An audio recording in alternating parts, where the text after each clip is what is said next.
Hey guys what's up. तो चलिए शुरू करते हैं UPSC prelim test 10 M UPSC को सब्सक्राइब कीजिए। और देखिए आज टॉपिक करेंगे करंट अफेयर्स, थोड़ा स्टैटिस्टिक्स पोर्शन बेसिक। ठीक है, तो लाइक कीजिए, शेयर कीजिए और सब्सक्राइब कीजिए।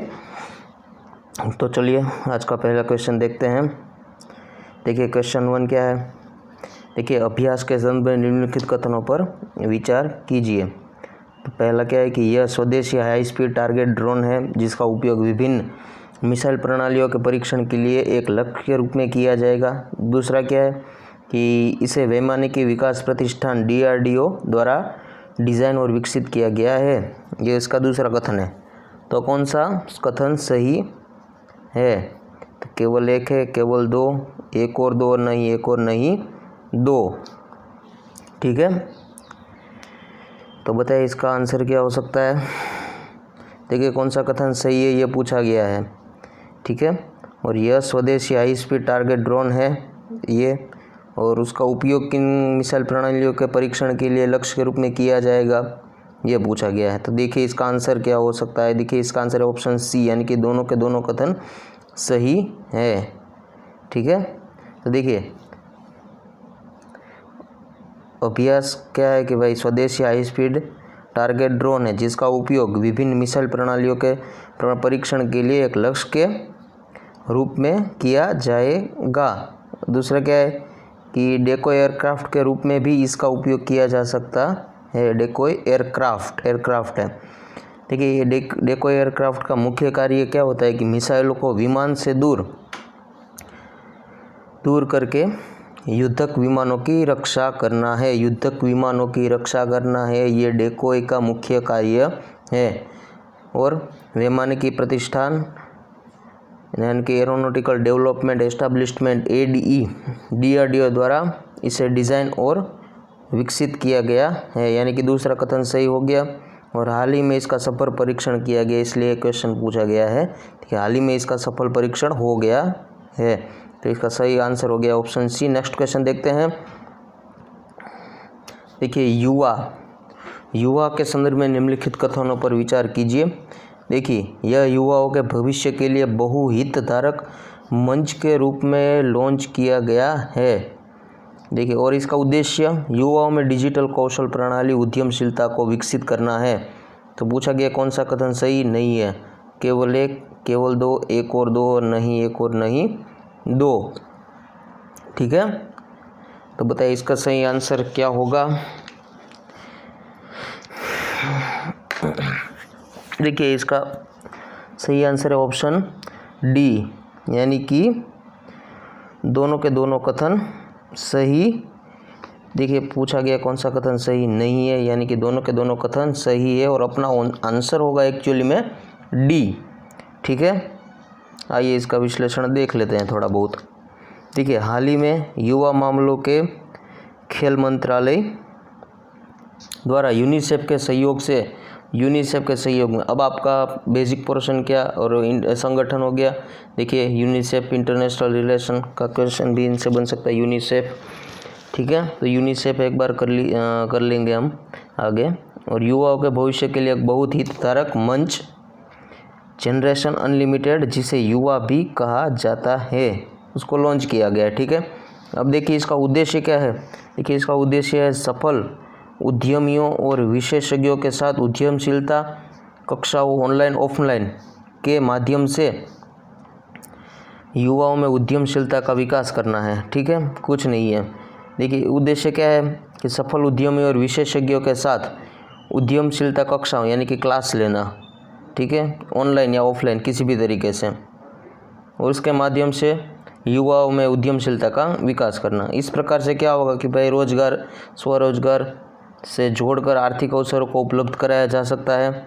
साथ ही 21वीं सदी के कौशल जीवन डिजिटल कौशल पर ऑनलाइन और ऑफलाइन चैनलों के माध्यम से युवाओं को अपग्रेड करने का इसका उद्देश्य भी शामिल है। यानी कि ऑनलाइन ऑफलाइन चैनल जो आती है अपने TV चैनल या फिर ऑनलाइन YouTube, इसके माध्यम से भी इसका जो पढ़ाना है, जिससे रोज़गार भी उत्पन्न हो सकते हैं, ये इसका एम रखा गया है। किसके द्वारा शुरू की गई थी? खेल मंत्रालय देखिए खेल मंत्रालय द्वारा, और किसके सहयोग से? यूनिसेफ के सहयोग से। ठीक है, तब आइए देख लेते हैं कि यूनिसेफ क्या होता है। देखिए ये आपका यूनिसेफ हो गया। अब देखिए यूनिसेफ पहला तो फुल फॉर्म क्या होता है कि United National Children's Fund, United Nation Children, देखिए यहाँ जगह कम पड़ी इसलिए लिख रहा हूँ, इमरजेंसी फंड। ठीक है, देखिए ये इसका फुल फॉर्म हो गया। ठीक है, और दूसरा क्या है कि ये एक यूएन की एजेंसी है। ठीक है, दूसरा क्या है कि मतलब इसका काम क्या है कि भाई सोशल वेलफेयर ऑर्गेनाइजेशन, ये लिख लीजिएगा, आपका क्वेश्चन बन सकता है IAS PCS दोनों में। देखिए सोशल वेलफेयर। ठीक है, और सदस्य कितने हैं? तो इसमें है 192 देश है। और काम क्या करना है एक्चुअली में? देखिए एक्चुअली में काम क्या है इसका? तो इसका एक्चुअली में काम है इम्यूनाइजेशन, टीकाकरण, ये बच्चों की ट्रीटमेंट, माताओं की ट्रीटमेंट जिसको HIV हो। ठीक है, और ये इसका काम है neutralisation, promote education, emergency, disaster relief, जो जहाँ बाढ़ आती है वहाँ पर रिलीफ मतलब सहायता करना, HIV से बच्चों को और माताओं को बचाना, टीकाकरण करना, इम्यूनाइजेशन, और एजुकेशन को प्रमोट करना, और न्यूट्रिशन यानी कि पोषण सुविधा प्रदान करना। ठीक है, समझ गए? अब क्या है कि इसकी मतलब कब स्थापित हुई थी? तो 11 दिसंबर 1946 को। ठीक है, हेडक्वार्टर इसका कहाँ है? हेडक्वार्टर है न्यूयॉर्क में। ठीक है, और इसका हेड कौन है अभी? अध्यक्ष के हेनरिएटा H. फेरे, हेनरिएटा H. फेरे इसके अध्यक्ष के पद में हैं। ठीक है, तो ये हो गया आपका यूनिसेफ। अब आइए नेक्स्ट क्वेश्चन देख लेते हैं। देखिए अब इसका सॉल्यूशन तो हो गया। नेक्स्ट क्वेश्चन देखिए, नेक्स्ट क्वेश्चन भी यूनिसेफ का बारे में दिया गया है। देखिए यूनिसेफ के संदर्भ में निम्नलिखित कथनों पर विचार कीजिए, तो अब आसान हो जाएगा आपके लिए। देखिए इसके कार्यों में टीकाकरण, बीमारी की रोकथाम, बाल व मातृत्व पोषण को बढ़ाना आदि शामिल है। और दूसरा क्या है? इसका हेडक्वार्टर अभी भी बताया कहाँ है?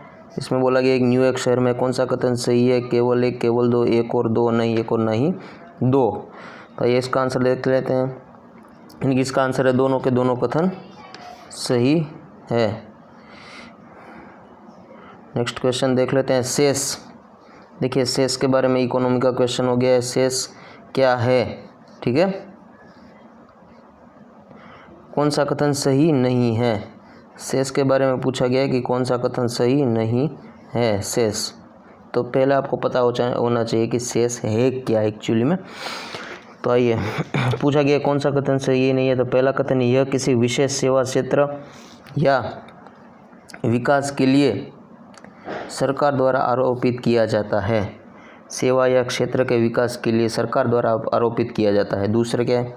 यह केवल प्रत्यक्ष कर लगाया, इसका केवल प्रत्यक्ष कर लगाया जाता है। शब्दों को पकड़िएगा, ठीक है, मैंने हिंट कर दिया है। इसे अन्य प्रयोजनों के लिए प्रयोग नहीं किया जा सकता, ठीक है। और दूसरा चौथा कथन क्या है? यह सरकार के लिए राजस्व का स्थायी स्रोत नहीं है। और पूछा गया कौन सा कथन सही नहीं है। तो देखिए कथन इसमें होगा बी, ठीक है। अब आइए क्यों, ये देख लेते हैं। देखिए शेष कर का एक रूप है, ठीक है, ये एक टैक्स ही है जो किसी विशेष सेवा क्षेत्र के विकास या कल्याण के लिए सरकार द्वारा आरोपित किया जाता है, और जब उद्देश्य पूरा हो जाता है तो इसे समाप्त कर दिया जाता है।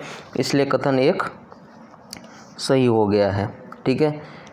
दूसरा कथन क्यों गलत किया, क्योंकि यह प्रत्यक्ष और अप्रत्यक्ष कर दोनों पर लगाया जाता है। ऊपर पूछा गया था ये खेत प्रत्यक्ष कर पर लगाया जाता है, नहीं, दोनों के डायरेक्ट टैक्स और इनडायरेक्ट टैक्स दोनों पर लगाया जाता है।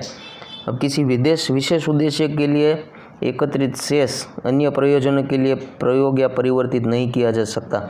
जिस काम के लिए ये टैक्स लगाया गया है, ये शेष लगाया गया है, उसी काम के लिए इसका यूज़ होता है। यानी कि स्वास्थ्य के लिए शेष लिया गया हो, एजुकेशन के लिए किया गया, या फिर कोई मतलब रिलीफ फंड के लिए किया गया, डिजास्टर के लिए किया गया, या कोई भी वेलफेयर का काम हो तो उसमें मोस्ट ऑफली ये लगाया जाता है। ठीक है, और यह सरकार के लिए एक राजस्व का स्थायी स्रोत नहीं है, इसलिए कथन डी भी सही है। ठीक है, आइए नेक्स्ट क्वेश्चन अब देख लेते हैं। देखिए, कुम्हार सशक्तिकरण योजना के संदर्भ में निम्नलिखित कथनों पर विचार कीजिए। ठीक है, तो पहला क्या है कि यह खादी और ग्राम आयोग की एक पहल है जिसकी शुरुआत 2018 में की गई थी। इसके अंतर्गत कुम्हारों को उन्नत मिट्टी उत्पादन के लिए प्रशिक्षण, नवनिर्मित तकनीकी आदि की सहायता दी जाती है। कौन सा कथन सही है? केवल एक, दो, एक और दो, नहीं एक और नहीं दो। तो बताइए इसका आंसर क्या हो सकता है। देखिए, कुम्हार सशक्तिकरण योजना बहुत यूपीएससी योजनाओं के बारे में बहुत पूछता है, बहुत मतलब जो आप सोच नहीं सकते उस वहाँ से प्रश्न निकाल कर पूछ लेता है। तो ठीक है, अब देखिए, आइए इसका आंसर भी देख लेते हैं। दोनों के दोनों कथन सही होंगे। ठीक है, देखिए, कुम्हार सशक्तिकरण योजना देश के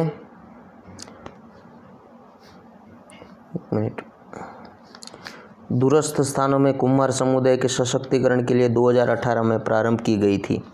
ठीक है, अब क्या है कि इसका किसके द्वारा ये चालू किया गया था? तो खादी ग्राम उद्योग KVIC, ठीक है, इसके द्वारा चालू किया गया था। ठीक है, इस कार्यक्रम के अंतर्गत कुम्हारों को उनके मिट्टी के उत्पादन के लिए प्रशिक्षण,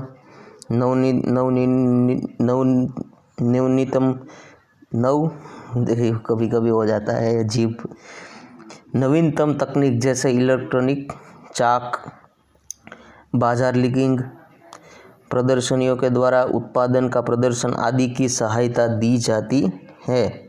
ठीक है, देखिए, याद रखिएगा कि इस कार्यक्रम के अंतर्गत कुम्हारों को उन्नत मिट्टी, अच्छी मिट्टी उत्पादन के लिए प्रशिक्षण देना, यानी कि उसको आगे के लिए मतलब उसको बताना कि कैसे होता है, आप इस व्यवसाय को कैसे आगे बढ़ा सकते हैं उसके बारे में बताना।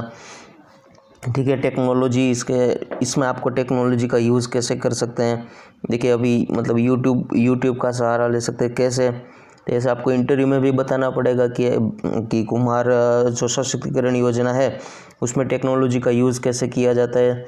तो कि यूट्यूब के द्वारा आप मतलब जो आप बनाते हैं उसका वीडियो करके एडिट करके कुछ अच्छा सा उसको वीडियो अपडेट कर सकते हैं, या फिर आप मतलब कुछ भी टेक्नोलॉजी का यूज़ करके उससे भी इनकम जनरेट कर सकते हैं, और टेक्नोलॉजी का यूज़ करके आप भी कुछ नया सीख सकते हैं। कि ऐसे देखें विदेशों में भी होते हैं, वहाँ पर भी बनाते होंगे, तो वहाँ के कुम्हार कैसे बनाते हैं कुछ नया डिज़ाइन देखने को मिलेगा।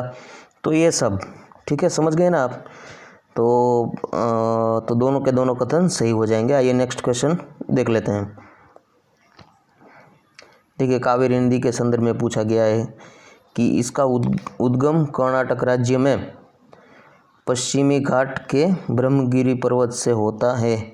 और दूसरा क्या है कि मैंटूर बांध का निर्माण इसी नदी पर किया गया है। तो दोनों कथन कौन सा सही है? केवल एक, दो, एक और दो, और नहीं एक और नहीं दो। ठीक है, कावेरी नदी के बारे में पूछा गया है, तो बताइए इसका आंसर क्या होगा।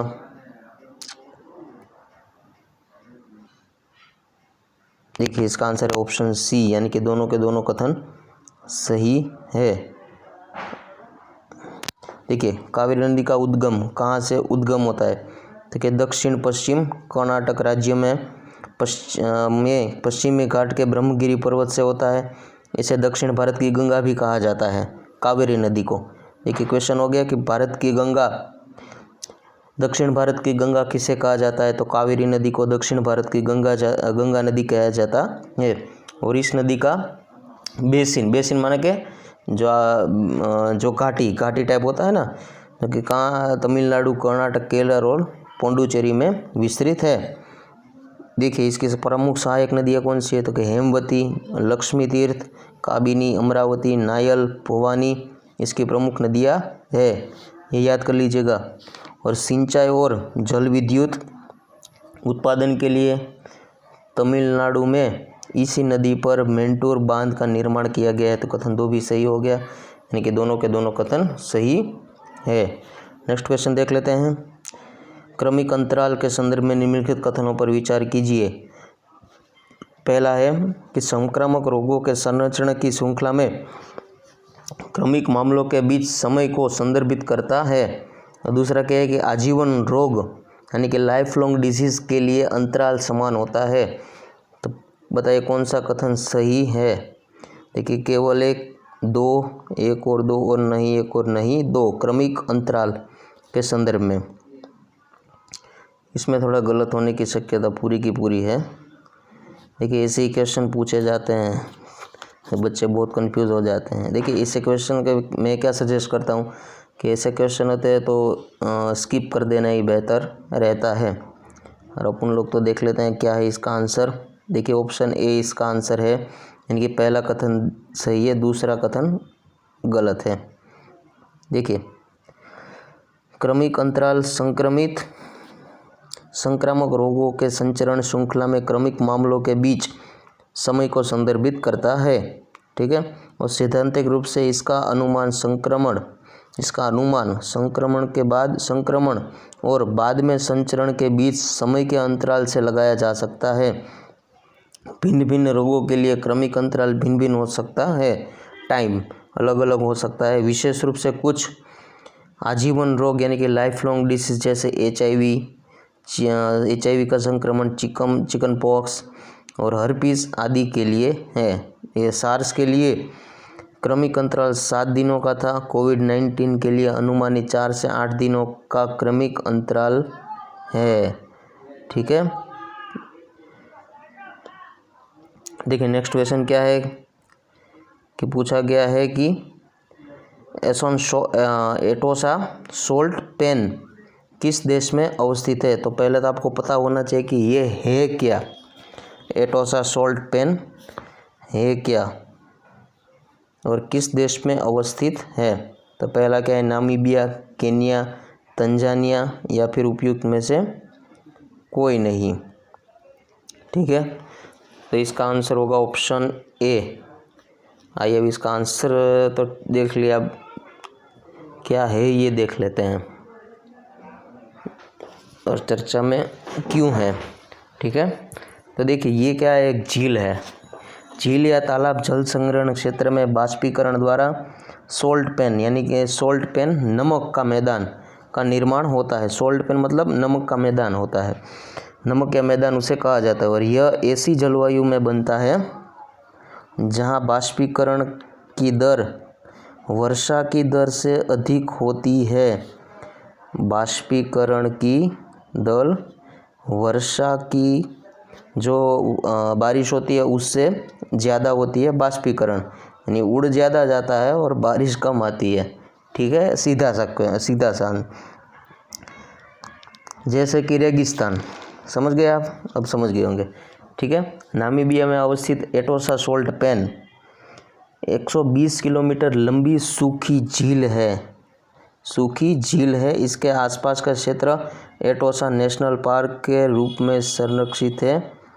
नामीबिया का दूसरा सबसे बड़ा वन्यजीव पार्क है, यानी वन्यजीव पार्क का नाम क्या है कि एटोसा नेशनल पार्क, ठीक है। और नामीबिया का दूसरा सबसे बड़ा वन्यजीव पार्क है, ठीक है। तो क्या है कि ये एक झील है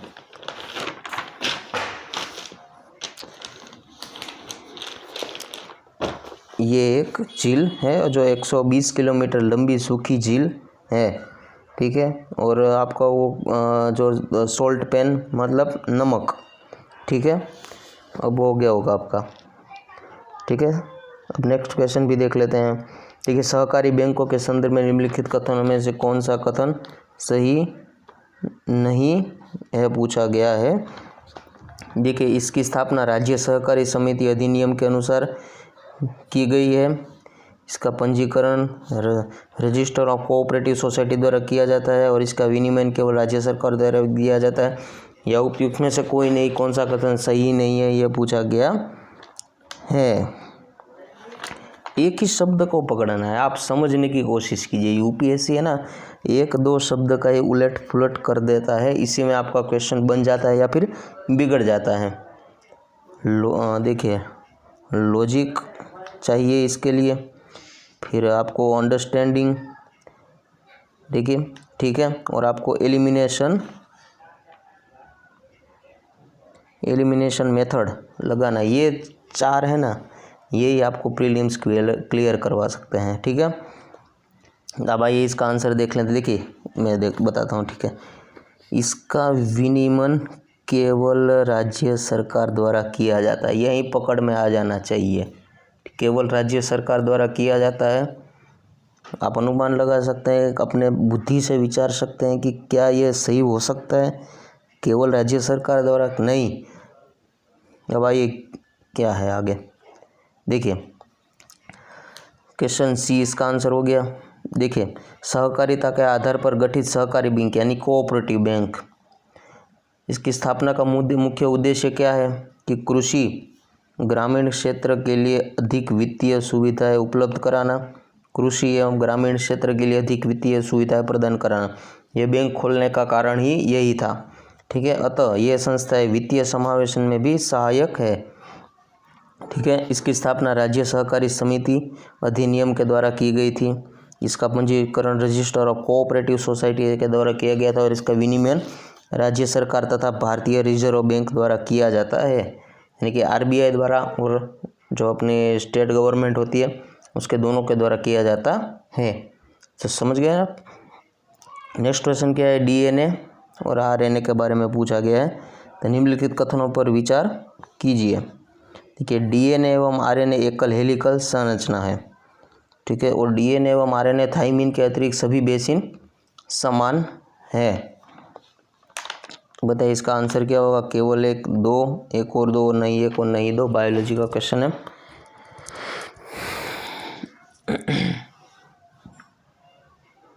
देखिए, इसका आंसर है ऑप्शन ए, यानी कि पहला कथन ही सही है। डीएनए एवं आरएनए एकल हेली, कौन सा कथन सही नहीं है। देखिए मेरे से भी कभी कभी ऐसा हो जाता है, तो सोचिए, तो यहाँ बहुत ध्यान देना ज़रूरी है कि कौन सा कथन सही नहीं है।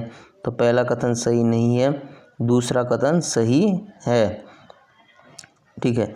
देखिए, डीएनए मुख्यतः केंद्रक में पाया जाता है, केंद्र में पाया जाता है, जबकि आरएनए केंद्र और कोशिका द्रव्य दोनों में पाया जाता है। ये आप डिफरेंस हो गया कि डीएनए है वो केंद्र में पाया जाता है और आरएनए वो केंद्रक और कोशिका द्रव्य दोनों में पाया जाता है। अब डीएनए न्यूक्लियोटाइड की दो लंबी श्रृंखलाओं से मिलकर बना है डबल हेलिकल संरचना। देखिए, डबल हेलिकल ऐसा होता है ना, ऐसे डबल, हाँ देखिए ऐसी संरचना यानी कि डबल हेलिकल बोलते हैं, डबल हेलिकल संरचना पर। जबकि आरएनए एकल हेलिकल संरचना, एकल हेलिकल मतलब ऐसे एकल हेलिकल संरचना से पाया जाता है। देखिए, डीएनए में बेस एडेनिन क्या होता है इसमें कि एडेनिन, गुआनिन, थाइमिन और साइटोसिन, ये चार होते हैं। आरएनए में भी थाइमिन के अतिरिक्त सभी बेस समान है। और आरएनए में थाइमिन की जगह कौन क्या होता है, यूरेसिल होता है। समझ गए आप। डीएनए में क्या होता है कि एडेनिन, गुआनिन, थाइमिन और साइटोसिन। आरएनए में भी थाइमिन के अतिरिक्त सभी बेस समान है, आरएनए में थाइमिन के अतिरिक्त सभी बेस समान है। और तो फिर थाइमिन की जगह क्या होता है कि यूरेसिल इसकी जगह ले लेता है। तो ये दोनों कथन ए इसका आंसर सही है। देखिए ये रहा, देखिए हो गया। ये डबल हेलिकल, या जो आपको दूसरा वाला दिख रहा है, ये दूसरा वाला ये डबल हेलिकल है और ये सिंगल हेलिकल है। तो ये फ़ोटो भी आप ले लीजिएगा। देखिए RNA, DNA, ribonucleic acid, deoxyribonucleic acid. ठीक है, तो बस कल मिलते हैं फिर इसी टाइम। लाइक कीजिए, शेयर कीजिए।